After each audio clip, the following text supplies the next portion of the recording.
Hello and welcome to the AV Forums podcast for the 13th of November 2013.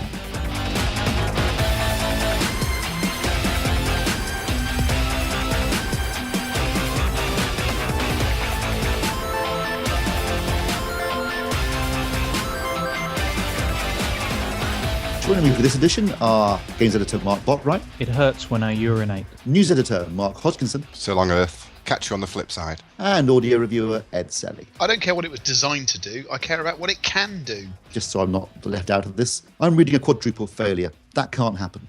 Actually, a quadruple failure can happen. It did last week, which is why you didn't get a podcast, for which we apologise. But we're back again this week, and in case you're wondering where Phil is, he's taking a much-needed break. So unfortunately, you've got me presenting it for the next couple of weeks. Don't be too harsh to me in the feedback thread, please. Lots happened in the last 2 weeks, kicking off with hardware news. Panasonic, finally, there's been a lot of rumours. They finally announced officially that they are indeed pulling out of the plasma market. They're going to cease all plasma production by the end of next month and stop selling them entirely, both commercially and professionally, at the end of March next year, which I guess is the end of their tax year. Mark, not a big surprise, I suppose, but still really sad news.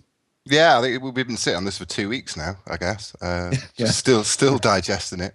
As you say, the rumours were flying around for, months and months and months. Well, a year, actually. A year. Yeah, a year. And the final one we got approved to be bang on.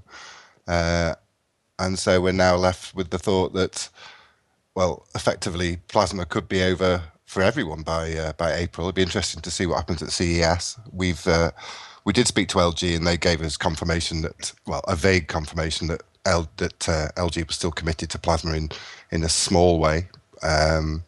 Nothing from Samsung. LG have been kind of limited for the last couple of years. I mean, they've been sort of furrowing a brow of just putting out 720p low budget plasmas. Yeah, and their top end one's not really getting anywhere close to the performance of the Panasonics in particular. That levels are particularly poor, aren't they, on LG? Yeah, you get better backs on quite a lot of LED LCDs, really. But they did have strengths, but they're not really a player in the plasma market. They are, of course. I mean, there are only two. But, by default, they're now a player. We just wait to see what Samsung do now. Yeah, they've been suspiciously quiet. Now, this can go. I guess it can go two ways. One, they can just ditch plasma as a dead technology, or they can take advantage of Panasonic's absence to dominate for perhaps one more year.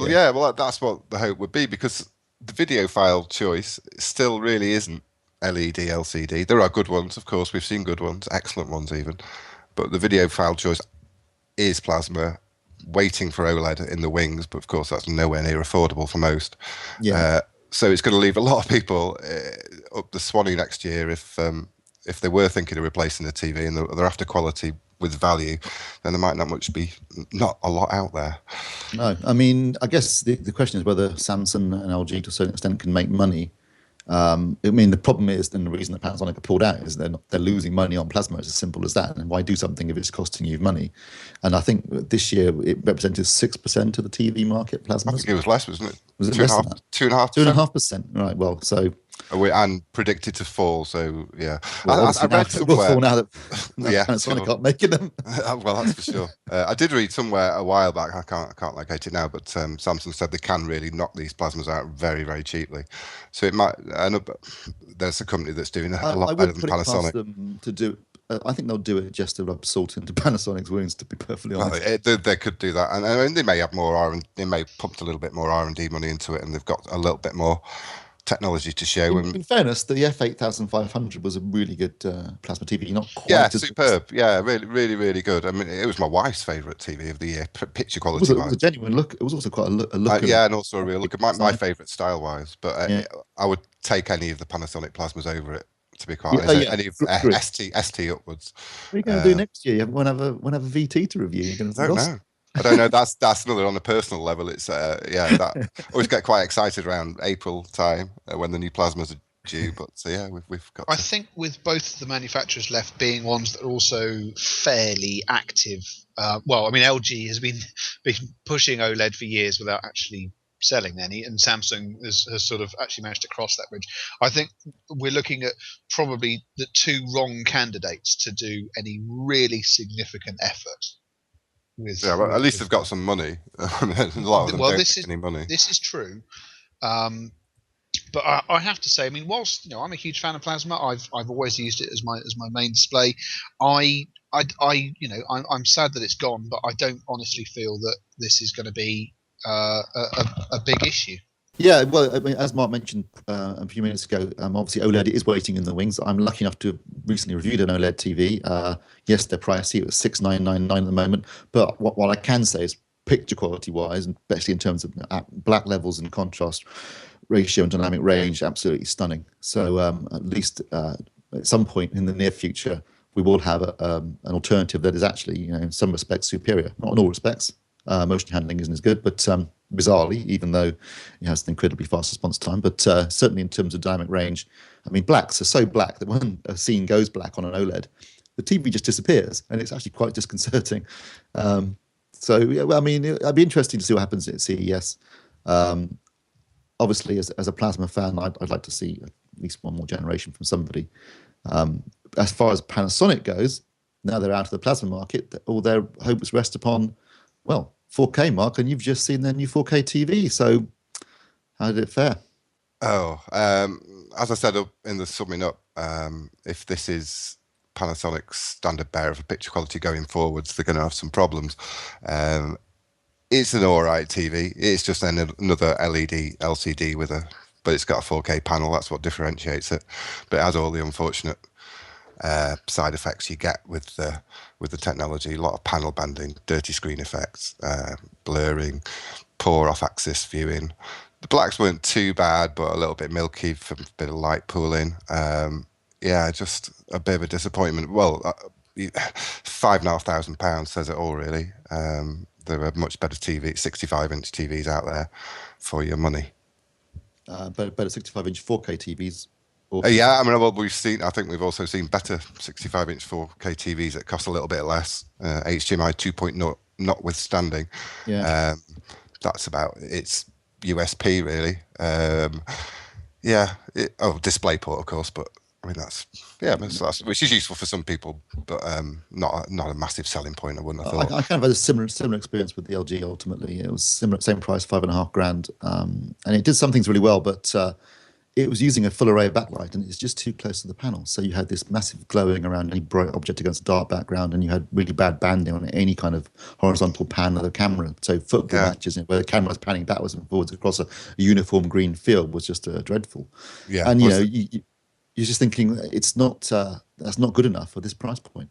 No, no, exactly. I think there's not much more to say about it, really. I mean, Samsung and apparently Sony have really seemed to have upped their game technologically and engineering-wise with the 4K panels we've seen.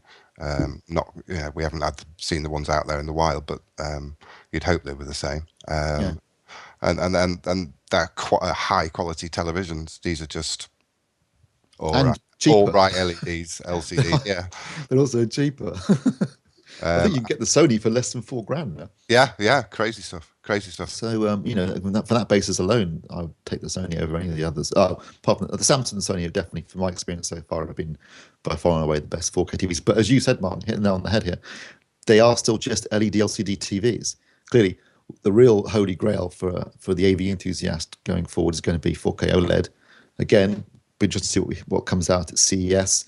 Hopefully, from Panasonic's perspective, they've got that nailed next year, because if they haven't, that's their great hope. That's the hope, isn't it? They can pull a rabbit out of the hat and out two. I mean, they'll start with 2K OLEDs. They're bound to release 2K OLEDs, and hope they can hit a price point that'll leave the others standing. And pick up some early momentum in the OLED market. Now, ironically, I can see them disappearing completely from televisions. Yeah, well, quite. I mean, it is quite a possibility. But ironically, just as Panasonic are pulling out of the plasma market, who should reappear in the TV market? Pioneer, yeah, but let's not get too excited. So, don't get too excited, guys. They're only making LED. It was a kind of a nice headline more than anything else. It's Dixon's Group have bought the name effectively. If they're made by Vestel, then it's going to be who makes TVs for just about every budget brand you can imagine, up to and including Toshiba. If it's just a rebadged Vestel, then it's hardly going to be no offense to Vestel. It's not going to be highly likely, really. Yeah, exactly. Highly likely. They're going to be IPS panels, probably cheap IPS panels with average video processing and probably poor uniformity. Besmirching the good name, but hey. Oh well, never mind. That's that one poo-pooed. To be honest, when it was actually Pioneer when they released an LCD, that wasn't any great shakes anyway, was it? No, I saw one of those. A terrible banding on it, awful, shocking thing, and it cost a lot of money as well. So they were. That's that was after it decided Cora Plasma was a no-go. And had a nice. US, they had a quick stab at LED LCD using the name and then backed out quickly. It had a nice surround, from what I remember. It looked quite smart when it was off. It looked quite smart, yeah, but not a good. They flogged the Elite name too sharp over in the States, didn't they, as well? So they've kind of done a pretty good job of burying their reputation over the last few you years. hope they aren't bad, because they do make good products, don't they? We've seen and I love some very good products from Pioneer over the years. We've reviewed quite a lot. I think that something effectively carrying their brand name that people will associate with the brand quite naturally might temper the enthusiasm. It just seems a strange thing to do when we've been talking last few weeks about how much trouble the TV industry is in terms of minimal margins, saturated marketplace, expensive new tech, but people aren't buying into things like 3D. So suddenly come back into the market now. It seems like a strange time to me. And did you see the situation with Philips completely confuses me? So Philips now TP Vision effectively in this country, but Philips have sold off. TP Vision, Philips sold their TV arm to TP Vision, so it's a joint venture between Philips and TP Vision. TP Vision are a Taiwanese company, and they effectively own the TV stuff. So Philips as in the Dutch company still make electric razors and that kind of stuff, but TVs are now Philips TP Vision, which is a separate company. So, yes, but there's an added complication to that, isn't there? There's some Asian rights. They were going to sell the TV rights in Asia. If you want to see company, and it just becomes perplexing. And effectively, they could release Philips TVs in this country with carrying Philips names and be two brands of Philips. Absolute madness. Read my article about Marantz's history, Mark, if you want to see it complex. Yeah, 3 different Marantz operating in 3 different parts of the world simultaneously. Prospectively, that could be happening with one of which involved Philips again, actually, come think about it. They got form. Yeah, totally got form. Yeah, so Panasonic 4K TV, what did you give it in terms of score, Mark? All in all, a 6. Heavily marked down on. Ooh, harsh. A 6 is better than average. True, I suppose. Value for money, it was a 5. That brings it down a lot. Overall a 6. Had its good points. Colours were good. Grayscale was great after calibration. Smart features were nice. Looked all right. Nice menus. A lot of money. Right, yes. So Philips Panasonic 4K. Now there was a recent bit of research that came out. I think you spotted it, Mark, saying that 10% of US homes are going to have 4K TVs by 2018. Yeah, this is in the US, isn't it? So it's better, a lot better penetration than first expected. As prices are dropping quicker than the manufacturers probably want, take up will inevitably grow. The TVs will be there in the showrooms and on the shops and online to buy as top of the range TVs. People like top of the range TVs. If you've got the money to spend, why not? So as the natural upgrade cycle of the American public goes, which is, I think, it's around 6 to 7 years, people will inevitably buy them, irrespective of them being UHD in a way. Will they know, in fact, what they're actually buying into? Will they care? Who knows? But they will buy them, which gives the incentive, obviously, to the content providers to get some stuff out there, get it sold and get it watched. So it's got to be good news for the format. The more people that buy the sets, the more chance there is of people providing stuff to watch on it, and ways of delivering it and expediting those ways of delivering it. And there's talk of a boom in 4K TVs in China as well. Yeah, that's related. Slightly different ball game out there because the public really are kind of clueless technologically. The masses. I would disagree with that. Really? I know you've just been to Shanghai. Well, I'll come on to that. Shanghai stories, Jesus.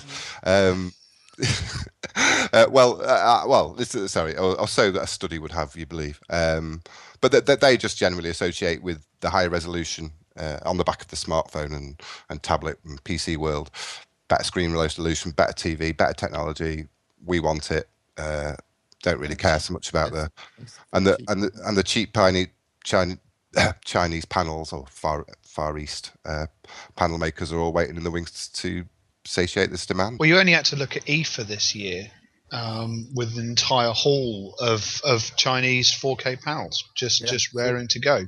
I have to say that I looked at this news article and I honestly thought that was lower than I thought we might be by 2018.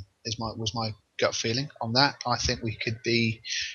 I don't know. It's obviously hugely reliant on how content is delivered and things like that. But in many ways, I think that might be guardedly sort of cautious or pessimistic in terms of I think what you might see.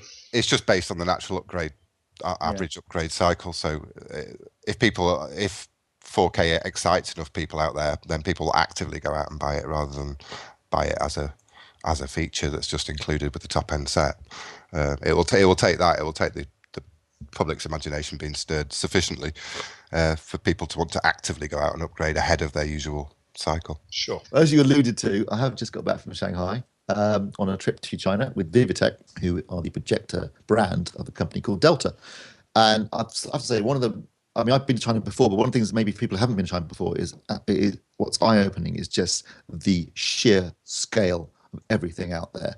I mean, we were in Shanghai, which has a population of 23 million, which makes it the biggest city in the world. But we were just outside Shanghai, where the factory was, in a place called Wujiang. That's next to a city called Suzhou. So Suzhou has 6.5 million citizens. Over in Wujiang, there's another 8 million. So the combined population of that area where the factories that Delta own was over 14 million people. That's bigger than any city in Europe except for Moscow. I mean, there are cities in China with 10 million people in them you've never heard of. It's just staggering. And the factories themselves, Delta had 27,000 employees in the factories in Wujiang. It's just staggering economies of scale here, and you can see, why China has become the world's factory. But the infrastructure, roads, technology is, they are quite astute. I mean, they were telling me they had some Russian guys went out a few weeks ago with Delta, and they were expecting a third world country, and we're absolutely gobsmacked what they found, which is anything but. And when you go to Shanghai, the skyscrapers, it's like you expect to see cars flying over your head. And it's just like the Jetsons. It's just insane. It's insane. Now, come on, Steve. I know that there are some stories of certain people in China are legendarily bad drivers, but they can't all be crashing, sure. Driving, honestly, the rules of the road are obviously just guidelines that are largely ignored, as are indications and which side of the road you drive on as well, for that matter. It was terrifying being in the back of taxis at certain points. People would drive around on electric mopeds, so they don't make any sound, and they'd have no lights on and dark clothes at night. The death toll on their roads must be catastrophic. Quality. But there was a building being built, which isn't quite finished yet, but it's just being topped out at the moment. It's going to be the second tallest building in the world. It's called the Shanghai Tower. It's second to, obviously, the Burj Khalifa in Dubai. But there are plans to start building a tower in a city I'd never even heard of in China that will be bigger than the Burj Khalifa. And you're thinking, like, okay, so that's a serious amount of money. We got the maglev train from the airport into Shanghai. We were traveling at 431 kilometers an hour, which, again, they're just, there's so much money and investment and technology in China. It's staggering. Also, by the way, an unbelievable level of pollution. Were you listening to the Vangelis Blade Runner score? Well, that is what you think of. If it rains at night, your thought immediately turns to Blade Runner. That is very true.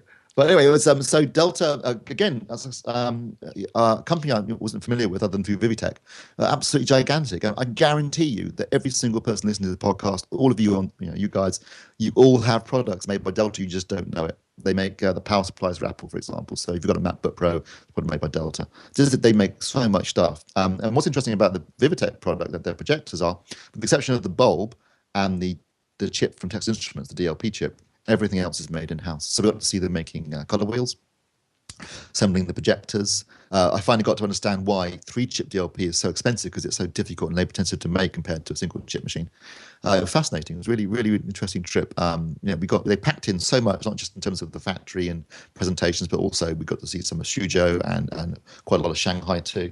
It was a really, really good trip. And there'll be an article up, hopefully in a day or two from this podcast, just going through some of the stuff I saw there.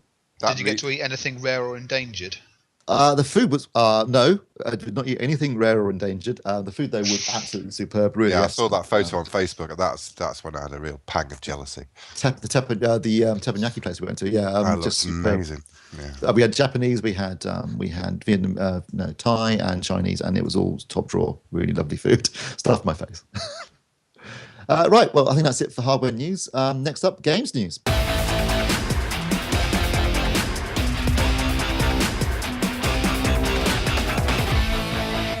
And welcome back for games news. Now, Mark Botwright, we'll give Mark Hodgson a rest now. He's been doing a fair bit of talking today. Mr. Botwright, I see that the new chief of Microsoft is talking about possibly selling off the games division. Well, it's the mooted potential next chief replacement for Steve Ballmer, the chap from Nokia, Stephen Elop. Yeah. This comes from a Bloomberg piece with some insiders who claim knowledge of his kind of business acumen and how he tends to operate. And it seems to be indicating that there might be some kind of restructure, placing the emphasis upon things that are going to be profitable. And so, therefore, games division might have to account for itself, so to speak, and start turning serious numbers, which could basically explain why Yusuf Mehdi said that the Xbox One would be sold for, it would either break even or be making a small profit from launch, which is, practically unheard of in the realm of consoles. Traditionally they always get sold at a loss, and if they're lucky, they make it back on games early on. But I think the Wii's been the only one in recent times that's been selling at a profit straight away. So yeah, it'll be interesting to see exactly how that pans out, whether it does have any great effect. And as with everything with Microsoft, you think in the wake of Steve Ballmer leaving, there's going to be some interesting moves afoot. They're saying that perhaps he might look to put more emphasis on Microsoft Office. And you think that traditionally software is where Microsoft made its money and where it had that monopoly. So perhaps rather than fighting with things like Bing against Google and places where they're kind of ploughing in money with little headway, they regroup and just look at what divisions are turning a profit. Yeah, well, that would make good sense, wouldn't it? I mean, when you think about it, we've already discussed at length some of Microsoft's less successful ventures, with the Surface tablet, for example. The Xbox One launch hasn't gone that smoothly, and we're going to talk about a few more problems it's got coming up. It launches obviously on the 22nd of this month, so I guess we'll see how well it does. I mean, I think everyone assumes it will just sell out initially, just with limited supply. But yeah, I mean, you've got to think, if under Steve Ballmer they have made some less than successful, forays into different markets, then it would make sense to consolidate what you know best and where you have an inherent strength. Mark B, just out of interest, do you know how far from profitability the games division is? I mean, is it something they could realistically close the gap on, or are they almost entirely dependent on the largesse of whoever it is that comes in to replace the insane Mr. Steve Ballmer? Well, I think, they've done the groundwork. I mean, I don't know exactly how profitable it is, but I mean, the first two consoles, you're assuming that, yeah, you've got to, as soon as you're breaking into a new marketplace, you've got to be selling at a loss in some way to try and get out there, to try and get the units into homes. And now, third console, if they are, as was indicated by Yusuf Mehdi, they're selling this thing at, even just a sliver of a profit. That's fantastic business sense from the off. I mean, even if you consider they get beaten by the PlayStation 4 for number of units in homes, if the difference between a company taking a significant hit on everyone going out there and then making a profit on every single one, and then further on, the attach rate for people buying games early on will be, a couple, 2 or 3, something like that, then yeah, that will surely show on the next set of accounts. But obviously they're putting everything really with the one in this idea of selling services.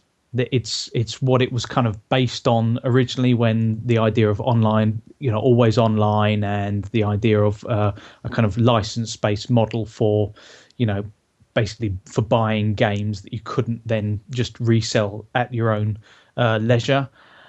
and so they're still going down that route. So therefore, they'll be looking. As are Sony, to be fair. I mean, they want to sell you Sony Unlimited services just as much as Microsoft want to sell you theirs. Oh yeah, definitely. But the difference is that I think the amount that Microsoft are going to keep behind the paywall. And yeah, that's shocking. I can't be dealing with that at all. That's really put me off the one. I mean, I kind of knew it was happening, but it is putting me off. For someone who doesn't now game as much as I would like, I'm more of I want a box that'll do it all, but I don't want to have to pay a live subscription to get at the likes of Netflix. That's just a crazy. What was the story you sent me, Mark? Right? Xbox One won't support 3D Blu-rays.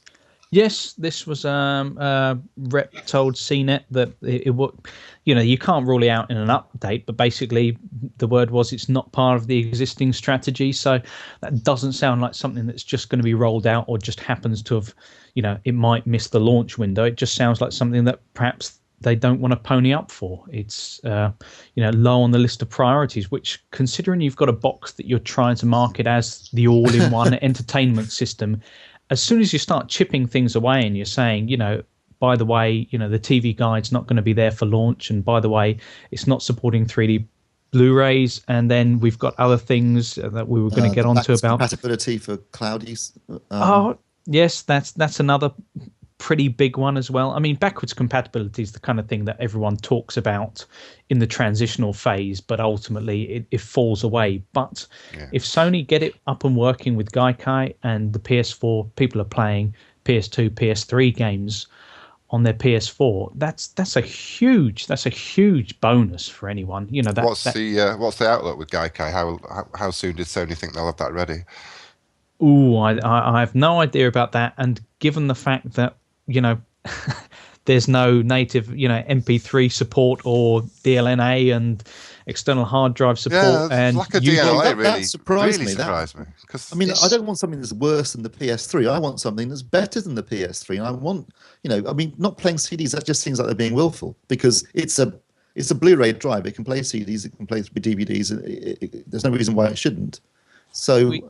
Why would they do that? And all the Bravia products, I mean, they're always really good on the DLNA front and the networking and all this kind of stuff. And, what's the thinking there? I mean, I'm starting to think, if that's the case, maybe I'll just flog my... Obviously, I've got a PS4 on order. If it's going for, double the money on eBay, I'm going to sell it and just buy a decent Blu-ray player then, because, I want something that's going to I was expecting I was going to buy a PS3, but better. But it seems like that's not the case. I'm buying a games machine. I don't necessarily want that.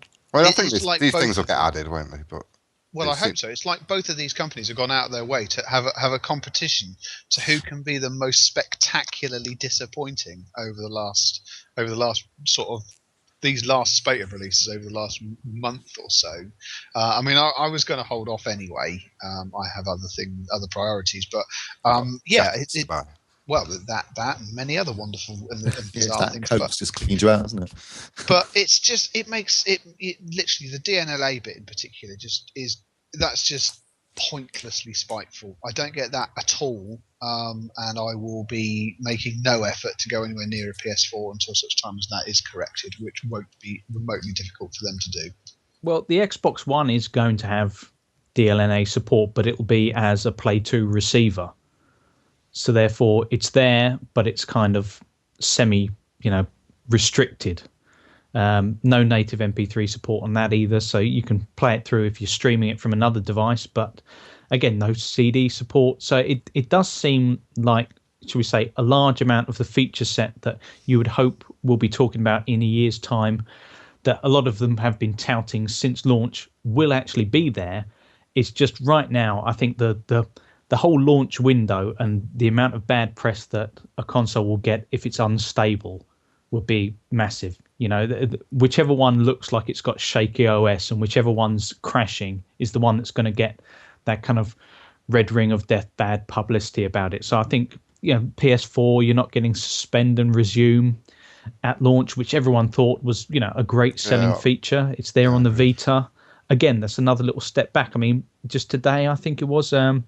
launched the news that Sky's Now TV app for the One won't be around. It was touted as something for launch or around launch or in the launch window, and now it's going to be next summer. So no iPlayer either on either yet, although BBC have said they're now working on it, haven't they? Well, PS4 is not going to be able to. Things like sharing was a big thing that they touted. No YouTube upload. You can upload to Facebook, but lots of empty promises, isn't there? It is. So basically, massively underwhelming for both of them at the moment. Yeah, it is. It's one of those things where I think lots of footage was cut together with hopeful features that would be there, and all of a sudden, when they're locked into a time frame to actually get these things out the door, suddenly someone says, "Hang on, we don't have enough time to do all of it." Yeah, exactly. Yes. Well, I guess we'll find out one way or the other on the 22nd for the Xbox One and on the 29th for the PS4. Don't forget, everybody, that this Thursday, the 14th, it's the Games Podcast. If you want to hear some more from Mr. Botwright, you'll be hearing him again on that one. That's about it for games. We'll be back in a second with tech news.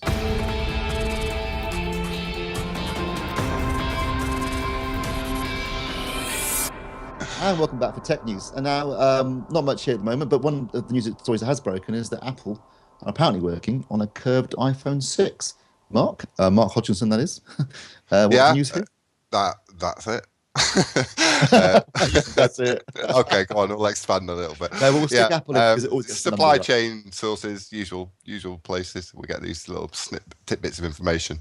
Would suggest that Apple are gearing themselves up, probably for a next year, or almost certainly for a next year release of 2 curved iPhones, likely to be the iPhone 6 in larger screen sizes, so 4.7 and 5.5 inch. No word on the screen tech, presumably OLED of some description. Why it's curved, presumably. Yeah, I presume it is, but it might not be because, of course, we've seen you can curve other screens. I've seen some mock-ups of the design. It looks very, very stylish. Are those real mock-ups, or was that just fake mock-ups? Is that what someone thinks they might look like? There's a proper design company who are involved in the design of these sort of things. I mean, I think that's a lovely looking thing. They look quite cool, but I'm just and bigger screen sizes definitely. And the point of curved screens is. Is it so that the phone just fits comfortably against a breast or against your bum in your back pocket? But if I wouldn't be risking my £600 iPhone. Break it. It's one of these things I'm kind of struggling to see the point of curved phone. I was looking at those I was interested in saying about fake mock-ups and real mock-ups. A bizarre concept when talking about mock-ups, but I know what you're saying. I just looked at both. I have to say, whilst you guys seem to have a special hatred for curved screens, I'm sort of ambivalent towards that. I don't get it at all. When you start to curve something, for every one person that finds that curve to be a useful and comfortable thing, there'll be 3 people that go, no, I don't want anything to do with that. The one thing I'd say they curve away, don't they? This one, they curve away from your ear and mouth, which doesn't make any sense to me at all. Yeah, so you'd have to hold it backwards. It's very strange. Sounds absolute bobbins. I've no interest. That sounds no. Kind of leading on from tech, I'm struggling to understand. I'm going to have to bring it up now. We got a release today for a Dutch company, Berg. And the Hong Kong smartwatch, which is the first smartwatch announced that will accept a SIM card, so you can operate it independently as a phone for texting, taking photos, calling, making and answering calls with a built-in mic. Independently of needing other kit to make it work properly, such as in the case of the Galaxy Gear, you need a top-of-the-range Galaxy smartphone or tablet to be able to make or receive calls. And with the Smartwatch 2, the Sony product, you need a Bluetooth headset as well to be able to make calls. So it's the first standalone smartwatch, as it were, and it's coming out for Christmas, priced around £260. I like the name. It's a good name.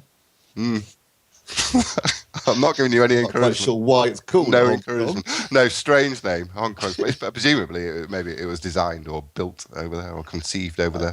I think they were smoking some stuff when they were designing it. And they thought, let's call it something Asian. Good. Oh, cats. Hang on, the cat scratched the kid. Hang on a second.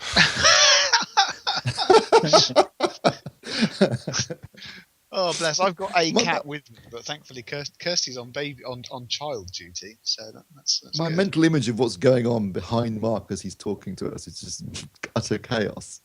Right, sounds like This is quiet. Well, no, they are at least being quiet. Did you gag them or something before we started? No. Just the threat of no ice cream on Friday is enough. Well, fair enough. That would work on me, actually. Yeah, there you go. See, it's a strong, powerful substance. Right, so smartwatches and curve phones, that's the future, everyone. That's it for tech news this week. You're welcome to it. You can either talk into your wrist like a madman, or have something which bends away from your mouth. Wow. Yeah. What There a time we live in. Like Inspector Gadget. Looks really cool. Get a hat, trench coat. Inspector Gadget was entertaining. I would not, under any circumstances, describe him as cool. He was hapless. He was basically saved every time by a child. He would look cool if we put him into a shot coat. Well, be that as it may. Right up until the point where helicopter blades came out of his head, in which case he'd look like a dick. Yeah, right. Well, speaking of movies and movie characters, we'll be back with movies in a minute.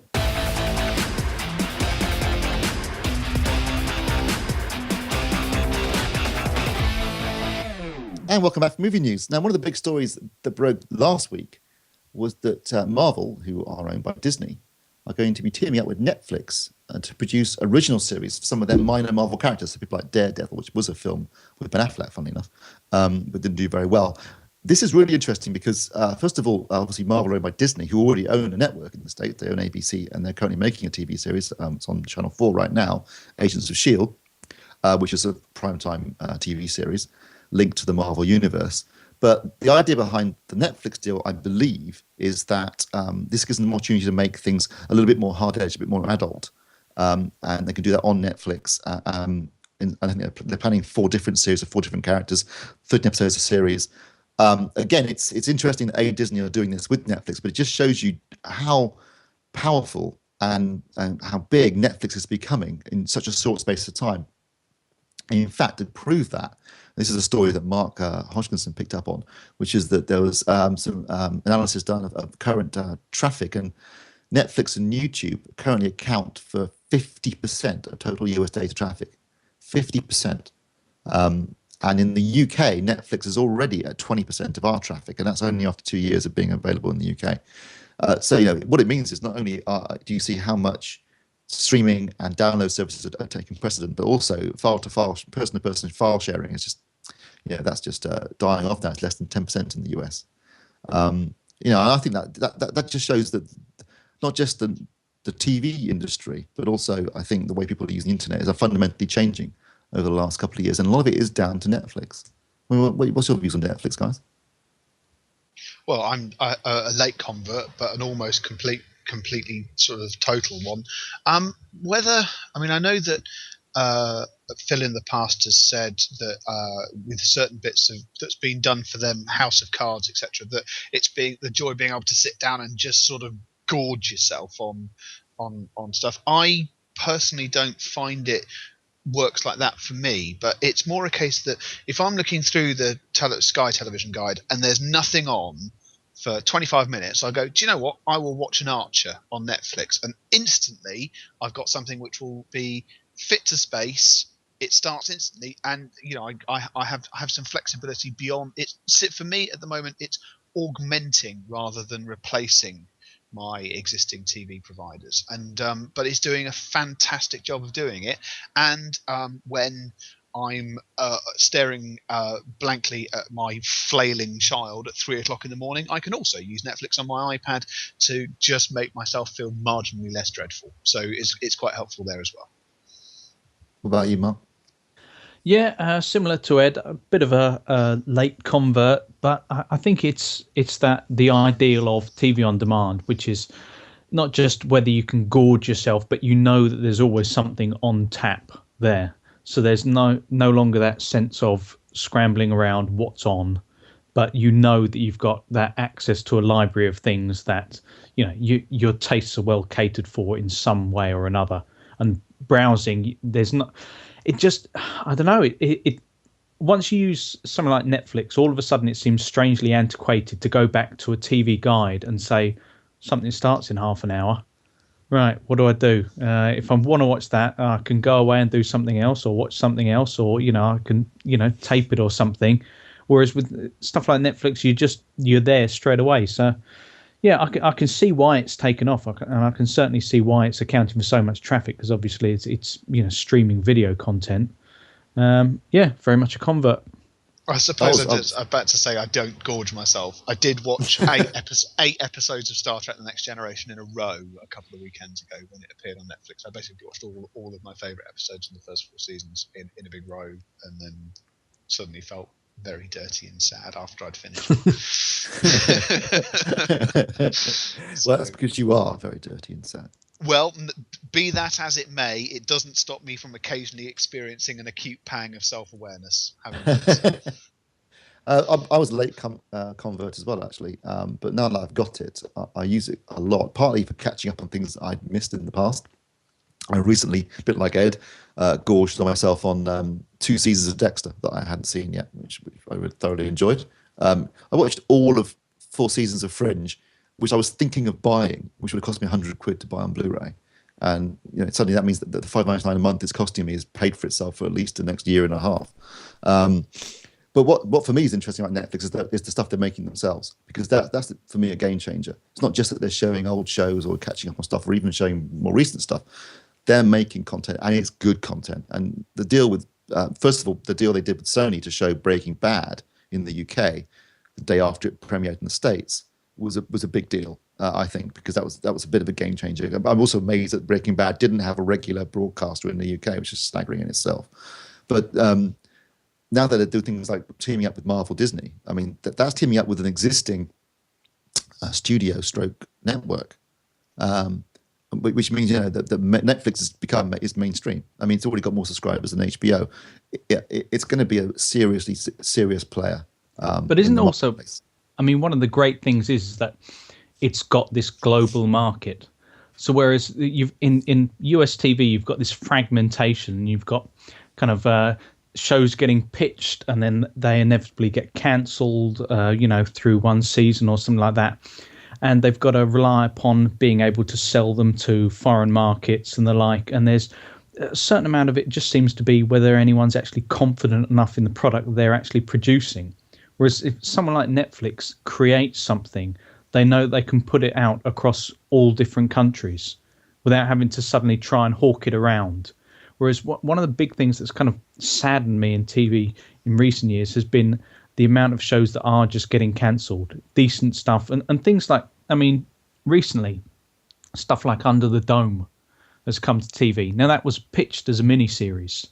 Stephen King adaptation, miniseries, 13 episodes. So I think, fine, right, I'll start watching that.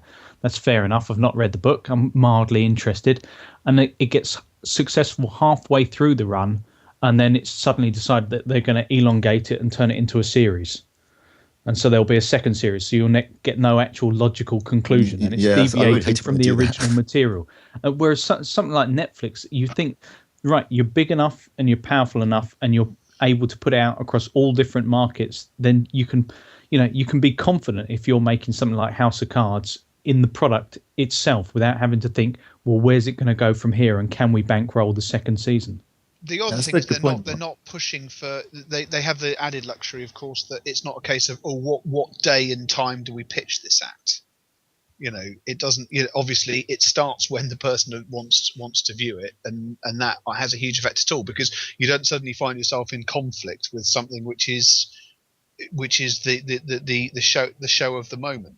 So, yeah, that's a huge effect as well. No, that's massive. I mean, if you ever see some of like the documentaries about US shows that were kind of classics and the like, things like Seinfeld, and you suddenly realize how precarious the position was in the early series when they just had to get put in the right time slot to piggyback off something like Cheers or something like that, to get in the right place to be able to get that leftover traffic, to be able to get then another series. You also don't have to pander to advertisers, which is another benefit for Netflix. They're not worried about whether they're going to offend one of the major sponsors and that kind of stuff. I think we should go do. And they have brought back cancelled TV shows. Of course, famously, they made a third season of or fourth season of Arrested Development, which was cancelled off of network television. amazingly, because I thought it was a great show, but being good isn't always a guarantee of lasting in the States. And interestingly, one of the things that Mark picked up in his story is that in countries where there is Netflix, there's been a massive decrease in pirating. In countries where there isn't Netflix, it's still quite popular. So I think from the point of view of the the studios and the networks who make a lot of this content, Netflix has been good for them because it's reduced piracy, and they've had people be happy to pay, partly because Netflix is so cheap. It's $5.99 a month. Why wouldn't you get it, really? You get so much stuff for practically nothing. I guess the big fear is that as Netflix becomes more popular, it increases in cost. Well, we'll see. I think they have to balance the amount of development budget they have against. At the moment, it's a sum of money that, as you say, it's really, in the grand scheme of things, it's no consequence. I mean, along with the £10 a month I spend on Spotify Premium, something pretty terrible would have to happen to my general financial status before I canned either of those two things. You'd have to sell the jacket. No. If I'm reduced to living in a box, at least I'm going to live in a leather-lined box. That's all I'm going to say. They can bury you in it, can't they? Well, absolutely. But don't get me wrong. I think they've got a bit of breathing space if they have enough things to justify a price increase. I think, ironically, it's my wife that pays for it. I think she'd stomach a small increase on it. But yeah, you've got to be careful. I don't want to start sort of looking at it and thinking, "Ooh, I could have bought such and such with that instead," and that would have been a bit more of a challenge. Yeah, I think it ultimately it'll come down to content. For example, if it was available in the UK, I would happily pay for HBO because I think they produce so many shows that I think are awesome. Some of my favourite stuff has been made on HBO, and their quality and the breadth of their content is staggering. And if Netflix can go, and so far they are going that direction. They've been produced. I've seen all the Netflix original series that they've made so far. They've all been excellent. Good top production qualities. Really well written, well acted, great shows. Much like HBO. And if they continue to do that, that trend continues, then even if they increase the cost of the service, I think it would still be worth having. But you're right. Time will tell. But it's definitely. It's interesting times in terms of what's happening with the TV market between broadcast and download and on demand. Who will win ultimately, I don't know, but it's definitely it's good news for the consumer because it means you can watch whenever you want. Which is I don't watch anything based upon the schedules anymore. Yeah, I mean, obviously we're seeing a further fragmentation of this. I mean, for those of you that care about 22 millionaires ruining a lawn. BT have just spent over £800 million on Champions League coverage rights, which is, that's for another platform that you might have that truly committed fans. I use the word committed instead of demonstratively insane. Will have to look into sort of spending out on, and it's clearly having an effect. I mean, my interest in this is sort of tangential, but I watched. I was listening to the news on the way back from the airport yesterday, and Sky's shares. Yesterday was the first day of trading after the announcement. Sky lost 7% of their value on this announcement. I mean, admittedly, what's weird is that BT only gained just over 1% on this, and there's a lot of concerns that they have grossly overpaid for it. But no, it's very clear that there's all sorts of different sort of players moving into this into various different areas, be it drama, be it sport, be it whatever, and it comes back to whether, I guess, you're looking at your £6 Netflix, when you're then looking at my BT Sport subscription. I wouldn't be chopping in Sky because there's other things that are happening there that BT aren't doing, and all of a sudden it's starting to look horribly messy and potentially very expensive. If you care has BT got all of the Champions League, or is there still going to be some stuff on ITV like that? There will be nothing on terrestrial television now. God Almighty! You'll get free. Didn't they say they'll be showing some matches free though?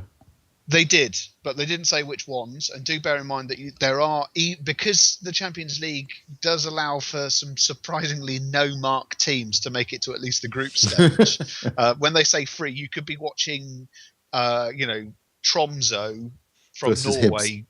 Well, I wasn't going to say that, but they could. It might be some distance away from what you envisage a European Champions game to be, and But isn't this just going to drive people towards BT broadband?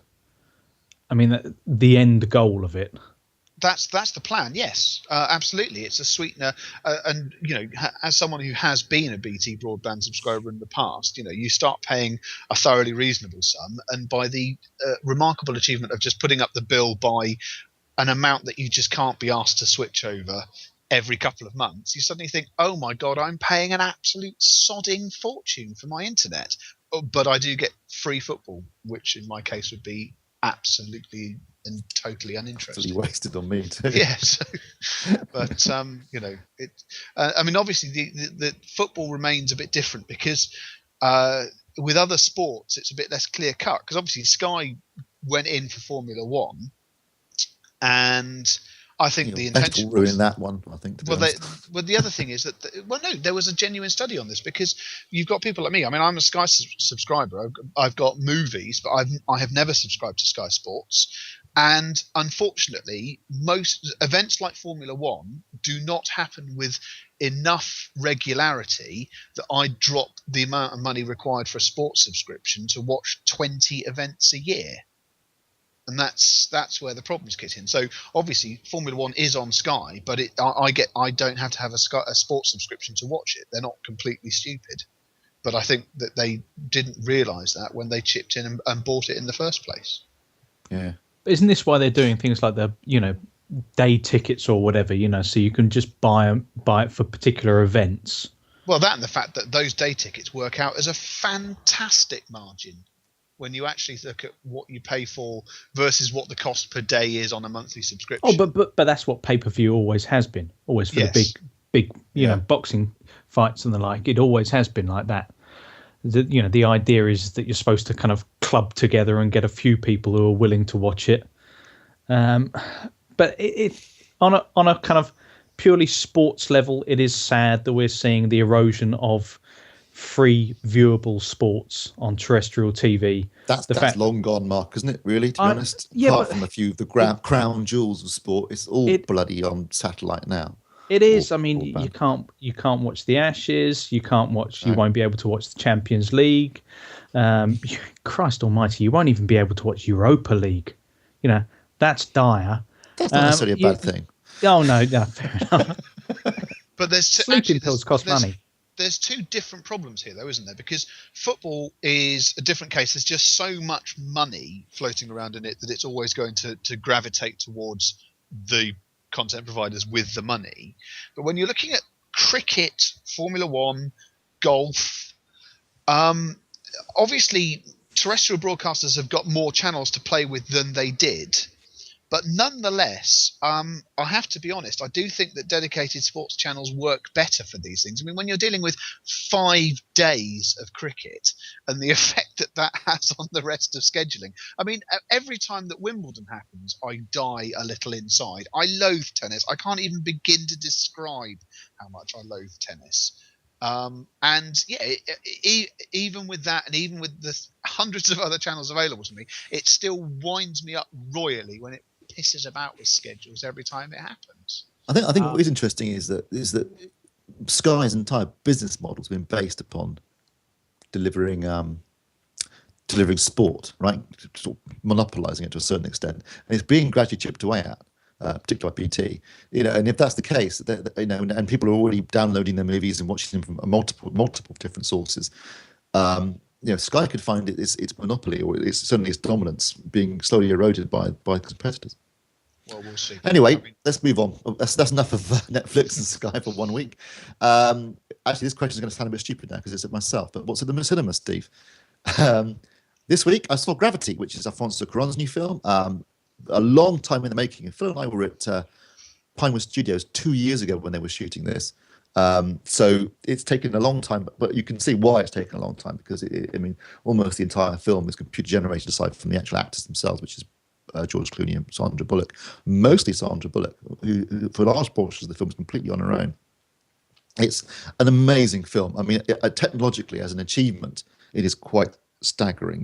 The effects of the 3D, the sound design, everything about it is just brilliant. I mean, it really is. It's only 90 minutes long. It's a nail-biting thrill ride of an experience. Some of the film doesn't make a lot. I know it's meant to be very scientifically accurate, but frankly, it isn't. In some places, you think, well, that's just cobblers.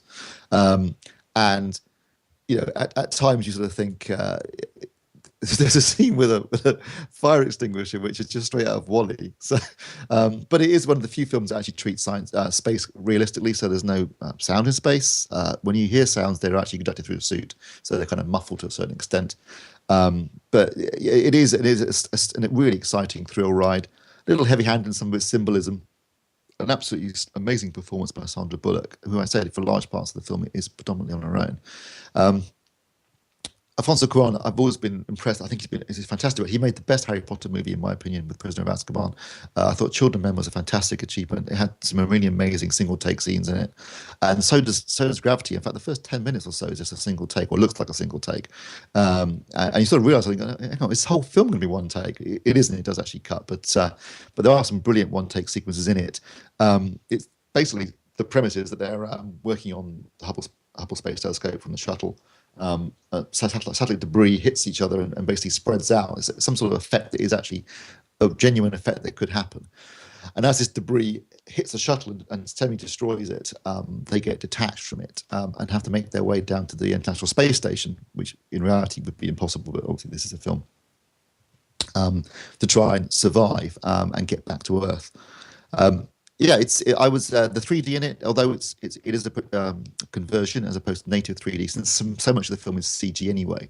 The 3D looks really good. I mean, it is probably as close as you're going to get to being in space without actually going into space.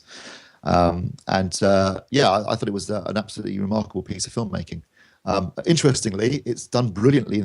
I mean, it is a film that was conceived for 3D. It has used it very effectively and creatively, and that's been sort of played out by the box office, where it's been a massive hit in terms of 3D screenings, the biggest 3D hit since Avatar in that sense, in terms of number of people going to see it in 3D. Possibly 3D's last hurrah, I don't know. I mean, overall the format's been gradually dying, particularly in the West, not so much in China where it's still massively popular. But certainly, it just goes to show that 3D can be popular as long as the person making that film, the director or the creators are actually using it effectively and imaginatively. I mean, certainly, I thought the 3D in Life of Pi was incredible. Again, Ang Lee used it creatively, and that's what you need to do, rather than just doing it for the sake of doing it. I saw Thor: The Dark World in 3D 2 weeks ago, and it was just, there was no reason for it other than the fact that they wanted to show it in 3D, and it was a post-conversion. You could tell in some scenes that it was converted, not so much with the effects stuff, but certainly when it's just two people talking. When you know what a person looks like in real life, you can spot fake 3D. It just goes to show, done well, 3D can still be popular. Gravity is a remarkable achievement from Alfonso Cuarón. It's been a long time coming, but now that it's here, he hasn't let us down. I'd highly recommend it to anyone who wants to go and see it. It really is and try and see it on as big a screen as possible. If you can see it in IMAX, then do that, because it will be an utterly immersive experience. Any guys seen marks out of 10? I'll give it a 9 out of 10 on that one. I think a good, solid, very strong 9 out of 10. No, I haven't seen it, Steve. I don't get out of the house very often. I forgot about that. Yeah, don't worry, that's okay. Pacific Rim's out on Blu-ray, so I'll be going off to buy that in a bit. So because I've got lots of lovely things to review for AV Forums. Oh, excellent. Mark B, have you seen it? No, but everyone on seeing it. Yes, I do. Everyone was raving about it Ben was raving about it on the Games podcast. I think Steve was as well. Everyone I've spoken to seems to absolutely rate it. Definitely one I want to watch. Well, that's it for the AV Forums podcast this week. My thanks to Mark Botwright. I believe this is going to be our finest hour. Mark Hodgkinson and Ed Sally. We just put Isaac Newton in the driver's seat. And in my case, failure, I'm glad to say, was not an option. If you'd like to follow us on Twitter and Facebook, please do. You can bookmark avforums.com for the latest reviews, news, and videos. Plus, why not leave a rating for us on iTunes if you enjoyed the show? Hopefully you did. I'm Steve Withers. Thanks for listening, and we'll see you next Wednesday.